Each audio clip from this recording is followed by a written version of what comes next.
아프지 마요. 여성건강지킴이 변승원입니다. 아프지 마요. 여성건강지킴이 변승원입니다. 되게 오랜만에 만나는 것 같습니다. 제가 그동안 너무 수술도 많고 환자분하고 이야기할 것도 많고 바빴습니다. 개인적으로도.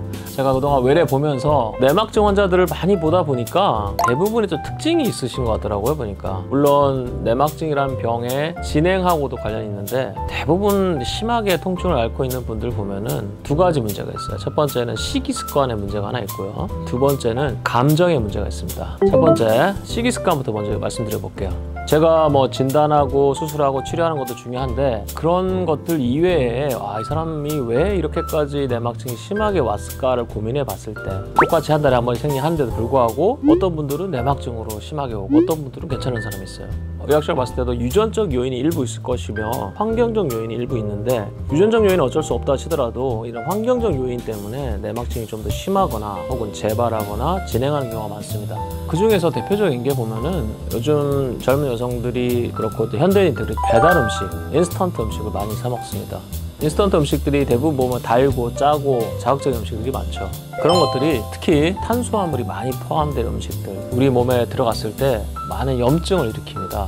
여러 매체를 통해서도 아시겠지만 요즘 많이 유행하고 있는 게 저탄고지. 그거의 핵심 뭐냐면 이제 탄수화물을 줄인다는 건데 이 탄수화물이 일으키는 것들이 생각보다 많다. 당뇨, 고혈압 이런 것도 사실 어찌 보면은 탄수화물 섭취가 증가하면서 생기는 것들이고 내막증이라는 것의 병태 생리를 봤을 때도 이 내막증은 일종의 만성 염증 덩어리다라고 할 수 있는데 이게 골반 안에서 이런 염증 덩어리가 존재하고 계속 지속되려면은 우리 몸이 그 염증을 허용하는 상태란 말이죠. 쉽게 얘기하면 우리 몸 자체가 염증으로 좀 가득 찬 상태, 만성 염증인 상태를 뜻합니다. 그래서 우리가 그런 탄수화물이 가득한 음식, 빵, 밀가루, 튀김 이런 것들을 많이 먹게 되면은 우리 몸에서 염증 반응이 심하게 일어납니다. 대부분 보면 배달 음식만 끊어도 생리통이 좋아졌어요. 이런 얘기 많이 하거든요. 그게 보면은 배달 음식에는 탄수화물이 섞인 음식도 있겠지만 환경 호르몬 이런 것도 많이 포함되어 있다고 합니다. 근데 아직 그거는 검증하기 좀 어려운 문제고 어쨌든 그런 음식들이 사실은 내막증에 많이 영향을 미치는데 또 그런 음식들을 또 찾는 이유가 뭐냐면 대부분 보면은 어떤 스트레스를 받아서 그 스트레스를 해소하기 위해서 먹는 경우가 많습니다. 자, 그러면 스트레스가 원인이냐 음식이 원인이냐 저는 제가 볼 때 두 개 다 영향을 준다고 볼 수 있고 두 가지 모두 다 우리 몸에 염증을 올리는 방향으로 작용합니다. 그래서 제가 늘 환자들한테 하는 얘기가 되도록이면 탄수화물을 많이 줄이세요. 그리고 우리가 유산소 운동 같은 거 좀 하면서 많이 좀 움직이시라고. 그래서 이제 우리 몸에 염증을 가라앉혀주는 방법. 탄수화물 줄일 수 없어요. 나 먹어야 된다. 먹지 않으면 해소 안 된다. 그러면 먹되 쉬는 시간을 줘야 돼. 그러니까 밥을 먹지 않은, 탄수화물 먹지 않는 시간, 금식 기간. 우리 보통 유행하는 간헐적 단식 기간을 좀 가지셔야지 우리 몸이 거기에 반응해서 염증이 좀 떨어질 겁니다. 내막증 수술하고 약 먹고 한 사람들한테 좋아요. 지금 수술은 잘 됐어. 하지만 또 재발할 위험성이 있을 수 있기 때문에 평소에 네가 내막증을 유발할 만한 요인들을 낮춰라. 낮출 수 있는 요인 중에 하나가 뭐냐면 음식 조절이다. 대표적인 게 탄수화물을 줄인 것이고 탄수화물 줄이면 어떻게 우리 영양분을 섭취하느냐.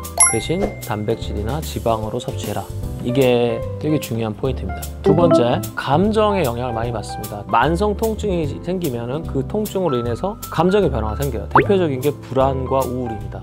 급성 통증은 대부분 와서 그냥 급성적으로 통증을 느끼고 해소되지만 만성 통증, 6개월 이상 되는 통증은 머릿속에 우리가 알고 있는 여러 구조 중에 해마라는 곳에서 만성 통증을 처리하는 과정 중에 이 통증의 조절센터를 건드리게 됩니다. 그래서 항상 생리통이 심한 내막증 환자들 보면은 외래 왔을 때 불안과 우울에 대한 지수를 측정하는데 그 측정을 하다 보면 항상 불안하고 우울한 상태가 반드시 있습니다.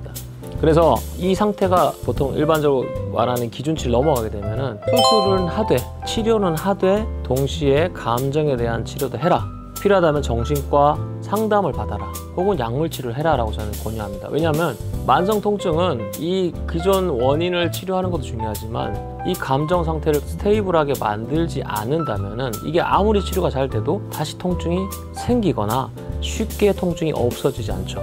그래서 어떤 특정한 선을 넘어가는 불안과 우울이 있으면은 여기를 같이 치료해야 된다라고 얘기하고 있고 거꾸로 얘기하면 우울하거나 불안하지 않은 사람들은 내막증이 왔다 하더라도 이 치료를 했을 때 굉장히 효과가 좋습니다. 저는 항상 이 수치를 같이 보고 치료 계획을 세우는데 이 수치가 너무 높으신 분은 사실은 수술을 급하게 서두르지 말고 치료를 먼저 하는 것도 좋은 방법입니다. 그래서 항상 이렇게 식습관하고 감정 상태에 대한 접근이 필요하고 본인 스스로도 내가 왜 이렇게 심해졌는지를 거꾸로 생각해 보면 아마 그런 과정들이 분명히 있었을 겁니다.